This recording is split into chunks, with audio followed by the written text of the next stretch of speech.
What did you think of you know how there was quite a bit of backlash between the Colleen and Dean challenge where people thought that he kind of got the easier part of the challenge. He's obviously getting fish guts and everything thrown at him and having to like put his arm through everything.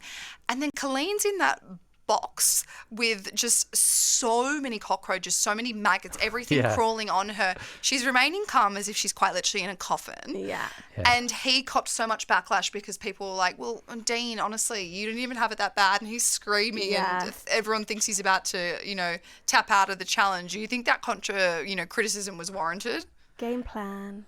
Oh, what do you mean? Like Elaborate. I just think it's all for airtime. The very fact that, for example, on day one, on that beach where he had to pick his partner, he didn't pick his mate from Radio 1, Melvin, the natural thing to do. We saw Jane Moore pick G.K. Barry because they were loose women together. He went for Colleen because he knows that means that, creating that friendship. He was the first to bring up Wagatha Christie. Mm-hmm. It's embarrassing. You think he's a bit fame hungry? Yeah. Oh, 100%. Massively. But he does follow in a long jungle tradition of screaming male celebrities, and by that I'll quickly justify that. But remember Dean Gaffney?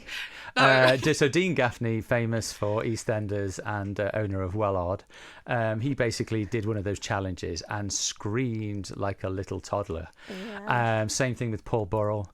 These are legendary moments in the history of I'm a Celebrity, and I think that Dean may just end up having one of those during the course of this series. Right. So he could secure a real place. I think the jungle. Real difference though is that Dean Gaffney could rely on EastEnders voters to keep him in. Yeah. So the important thing with I'm a Celebrity, put my geek hat on, is it's vote to save. Yeah. Unlike Big Brother where it's vote to evict and all that kind of thing, which means that especially for the early votes, they're relying on an established fan base. And Dean has got Radio 1, but he's on the early breakfast show. Has he got that kind of love where people are going to be, picking up their phone and voting for him? Probably not. So he's trying to establish it now. Yeah. And he has, you're right. He has gravitated towards that personality where he's loud. We know he's waking up every single morning and, doing a musical performance for everyone, much to the dismay of the campers. Yeah. What did you guys think about that kind of, row that he had with, who was it, Alan? With Alan. Oh, my God. I'm sorry. I was taken by surprise. You don't call Alan Housel wee Tyrone off Corrie. Sit down.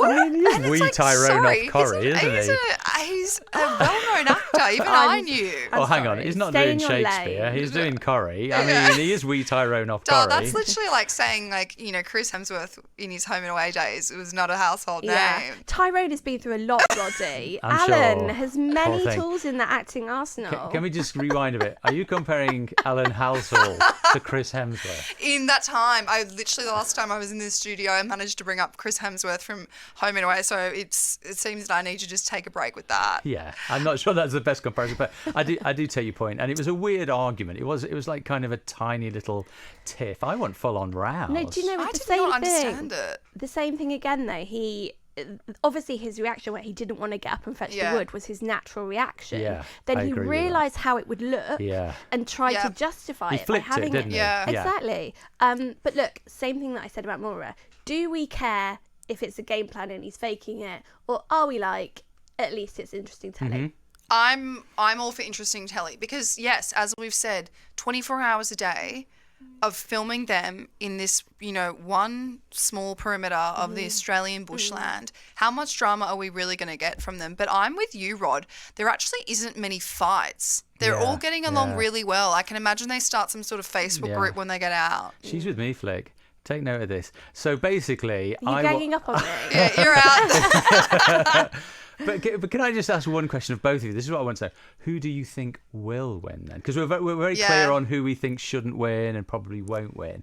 But there's a big question mark over who will actually become king or queen of the jungle. And I still wouldn't like to call it at this stage. I think it's too early, but I will say who I would like to win just from an outsider who's not so used to these English celebrities. I'm purely going off the show and meeting them on the show, which I think is actually quite nice. This is interesting. It's like an objective point of view. It's a completely objective point of view. And I have really gravitated towards Oti.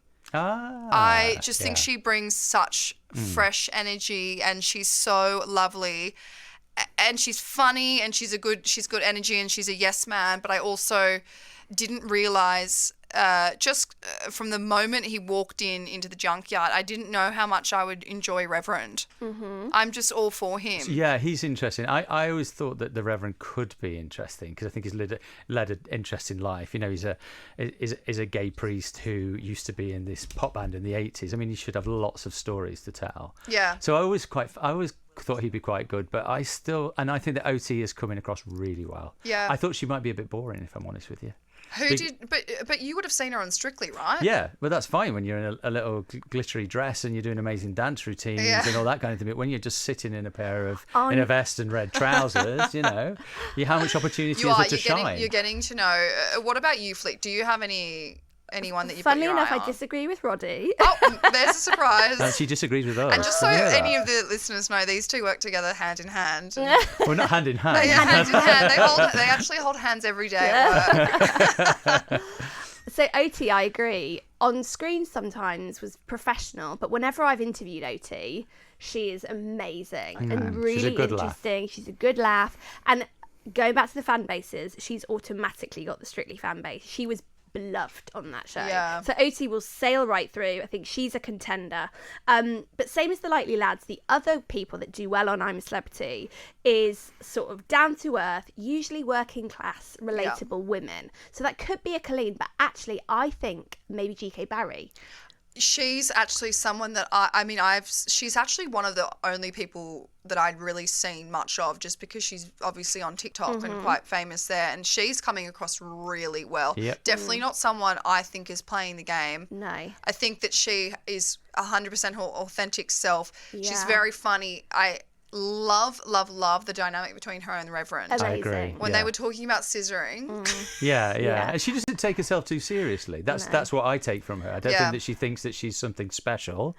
But she's a real surprise to me. I thought I'd hate her. Do you know what we're hearing from camp is that there's actually had to be quite a lot of GK Barry that they've had to cut and not use in the show. Why? Because it's a bit saucy. Well, that's her thing, isn't it? Yeah. That's her shtick. She's whatever. She's no qualms. So I think there were some people that sort of clutched the pearls slightly about the scissoring, and we'll leave that in. Yeah. And then we've just blasted it. Well, imagine if scissoring stayed in, what got taken out? You know what I mean? There must have been some serious stuff. She's literally just talking to the Reverend about her sex life and her sexual awakening or whatever it was that she was talking about. I just think that, like you say, we're not seeing any arguments for that. It doesn't necessarily mean that they're not happening.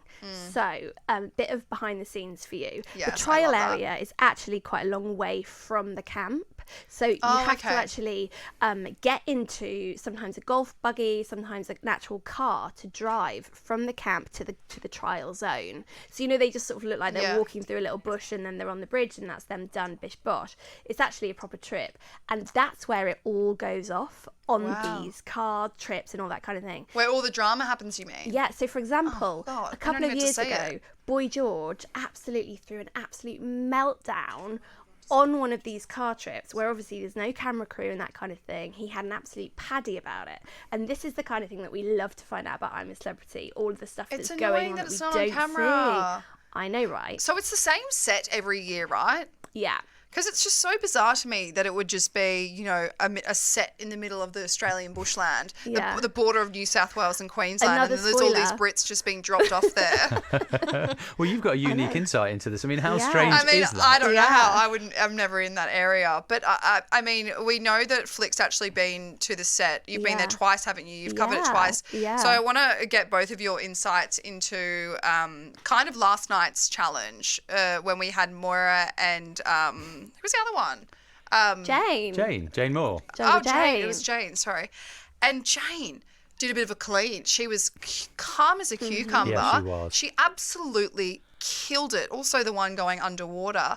And Moira, us three spoke about this off air. What is with spiders. Why is the spiders getting so much airtime when there was literal pythons? I know. She can't move past them. Well, we all have our thing, though, don't we? And they chuck everything in. That's the thing I like, is that there was crabs in there, there was spiders, there was snakes. It's like, look, let's just cover all bases. They're bound to be scared of something. But I hated the crabs. I just can't imagine what it'd be like walking into one of those things and just getting. What would 3 you of have those. done if you then sat down for dinner and you got crabs? Which is what happened Fine, to there's them last payback. time. You know what I mean? They were just like, what are these crabs doing here? Because if you guys went on the show, say the 3 of us get put in the show, which is likely as 3 big celebrities that we are, say they said to you, you know, you have to rule out one challenge, or like kind of one thing that you don't want to happen, and that's your one veto, and they'll respect that. What would you guys say no to? Birds. Oh, What? see, It's incredibly random. It's so funny because I've actually got a bird. She hates birds. You have a Yeah. bird? Yeah. But anyway, enough about that. Can we stop talking about your bird? Yes, no, I just. But Flick's had a horrendous childhood incident involving a bird. Have you been swooped by a pigeon? So this is potentially a boring story. I'll try and keep it short. I once was hypnotised as part of my job as a story. Oh my gosh. And he said, "Are you scared of something?" And I said, "Yes." And he said, "I'll find out what." Came back round and he said, "Get your mum on speakerphone," so that she could confirm this. And apparently, when I was a baby, I used to lie in my pram in the garden, and the next door had a pet magpie that used to swoop down Pet magpie. and peck the buttons of my little baby cardigan. Oh God, no wonder you And for hate them. me, it is the beaks that scare me about birds. Wow. So, Okay. yeah. Well, that's a fair enough one. And we've got, you know, the backup of a hypnotherapist, whatever it is. It's like That's certified diagnosed. diagnosed. And that's your medical exemption. And you know, sometimes, obviously, they do have the birds on I'm a Celebrity. Yeah. Well, And, there's so many there. well, for me, it's not just the pigeons. It's those. So you're an Aussie girl. Yeah. Those like random turkey things that are just Oh, the wombling bush around. turkeys. Wombling around the street, just like normal. Oh, yeah, bush Wait, turkeys. bush They're turkeys everywhere. exist. That's what they're called, Yeah. bush turkeys. We call them bin chickens as well. Bin chickens. Because they just poke at the bins. And it's not even like in the bush. It's just Wow. down the street. Yeah, they're everywhere. They're like where I'm from. I'm in the city, and they're just absolutely everywhere. Is this Yeah. why you came to the UK? Yeah, I was to like- avoid the I bin was like, chickens. I hate this warm weather and the bin chickens. I'm off to Britain.